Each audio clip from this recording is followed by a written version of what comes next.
Mikel Arana, apurtxo bat zer latatu etorri zai gaur arrasatera?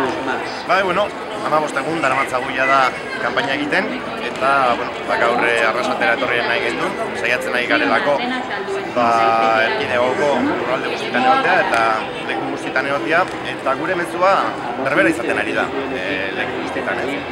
Bere nabardurakin, eguneroko ikaien arabera, baina oso argi izan behar duena hiritargoak, lehenengo igandean da, hemen benetako guda batean gaudela. Eta hemen merkatuen eta hiritarren arteko guda batean gaudela, merkatuen espekulazioaren eta demokraziaren arteko guda batean gaudela, eta krisialdi ekonomiko honetatik irteteko errekorteak ez direla irtenbide bakarra, ez da gutxi horik ere, baizik eta beste aukera batzuk badaudela ezkerretik irteteko egoera honetatik eta gizarte eskubideak murriztu gabe atera ahal izateko egoera honetatik. Ez beraz, zentzu horretan, nik uste dut hiritarrak aukeratu behar dutela. Merkatua ala demokrazia, ezkerra ala eskuina, gardentasuna ala korrupzioa, berdintasuna ala desberdintasuna, merkatuak eta espekulazioa edo berdintasuna hiritarren artean. Eta hori da pixkat plazaratzen ari garen mezu bat, espero duguna, bada igandean emaitza onak lortzea, bai Euskadi mailan eta baita Estatu mailan, eta hurrengo kongresuan ezinbestekoa den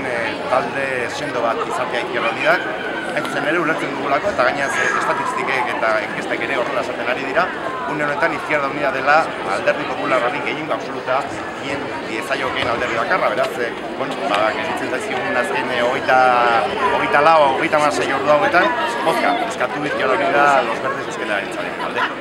Oso ondo, ikusten dugu, horre